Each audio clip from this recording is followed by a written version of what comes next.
قال فلا تدع أن تقول في دبر كل صلاة رب أعني على ذكرك وشكرك وحسن عبادتك والنسائی۔ حضرت معاذ بن جبل رضی اللہ تعالیٰ عنہ سے روایت ہے کہ نبی اکرم صلی اللہ علیہ وسلم نے ایک مرتبہ میرا ہاتھ اپنے دست مبارک میں پکڑا اور مجھ سے یہ ارشاد فرمایا کہ اے معاذ، میں آپ سے محبت کرتا ہوں۔ تو حضرت معاذ ارشاد فرماتے ہیں کہ میں نے کہا اے اللہ کے رسول، میں بھی آپ سے بڑی محبت کرتا ہوں۔ تو رسول اکرم صلی اللہ علیہ وسلم نے یہ ارشاد فرمایا کہ اچھا، پھر جب تم مجھ سے محبت کرتے ہو تو تمام نمازوں کے بعد یہ کلمات پڑھنا مت چھوڑنا۔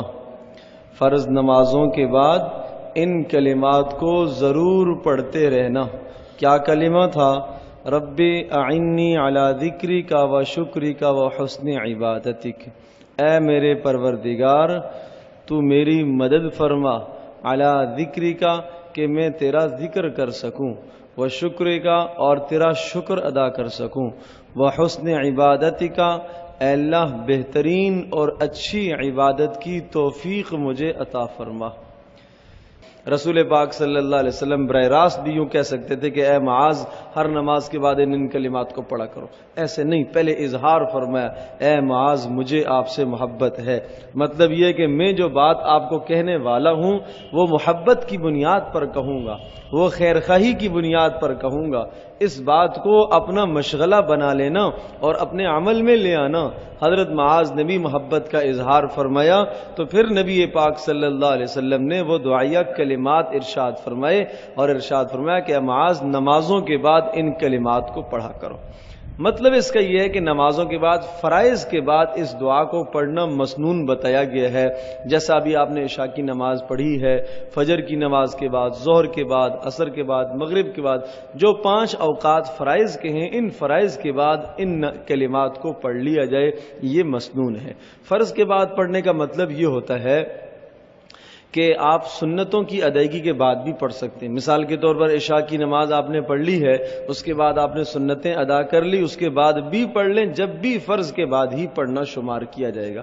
اس کا مطلب یہ ہوتا ہے کہ جیسے اشراق کی نماز ہے، جیسے چاشت کی نماز ہے، ان نمازوں کے اندر یہ مشروع نہیں ہے۔ بہرحال اگر کوئی پڑھ بھی لیتا ہے تو کوئی مذائقہ نہیں ہے۔ بتانے کا مقصد یہ ہے کہ فرض نماز کے بعد چونکہ قبولیت کا وقت زیادہ ہوتا ہے اور اس میں دعا کی قبولیت کے زیادہ مواقع ہوتے ہیں، اس لیے آپ علیہ الصلوۃ والسلام نے فرض نماز کا تذکرہ فرمایا کہ نماز کے بعد ان کلمات کو ضرور پڑھا کرو اور ان کلمات کو پڑھنا مت چھوڑنا۔ کیا کلمہ تھا؟ رب اعنی علی ذکرک و شکرک و حسن عبادتک۔ انتہائی مختصر سا کلمہ ہے۔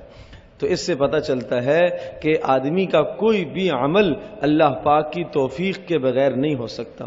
گویا کہ اس دعا میں یہ بندہ دعا کر رہا ہے، اللہ پاک سے یہ التجا اور تلقین کر رہا ہے کہ اللہ مجھے اس بات کی توفیق عطا فرما اور اللہ مجھے میری مدد فرما کہ میں تیرا ذکر کر سکوں۔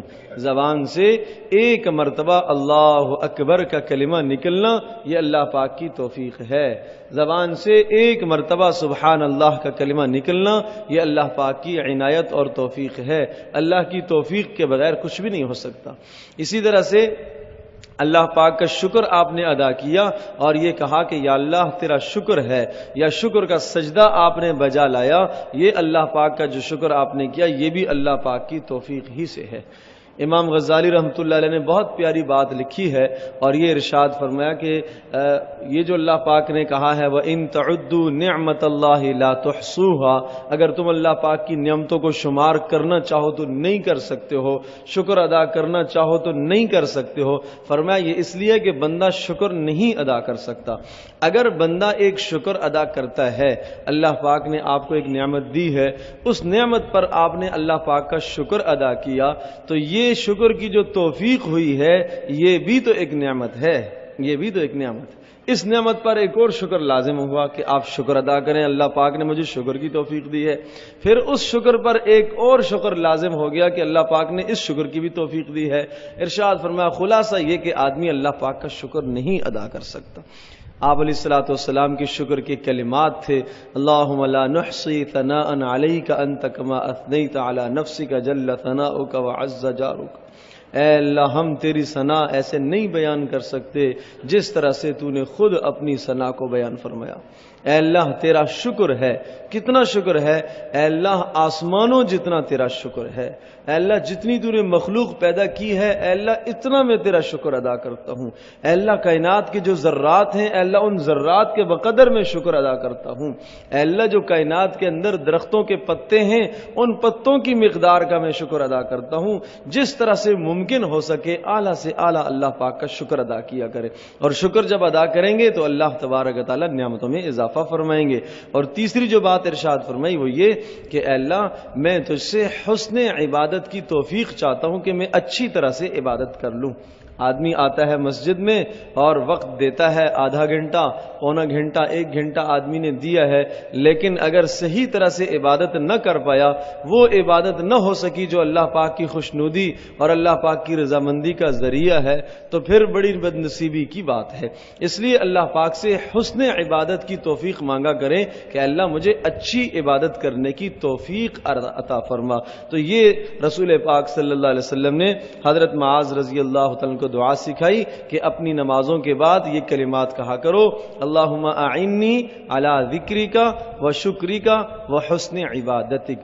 اگر کوئی آدمی اللہم اعنا پڑھ لیتا ہے تو جب بھی درست ہے۔ اعنی کا معنی اے اللہ مجھے توفیق عطا فرما، اعنا اے اللہ ہم سب کو توفیق عطا فرما۔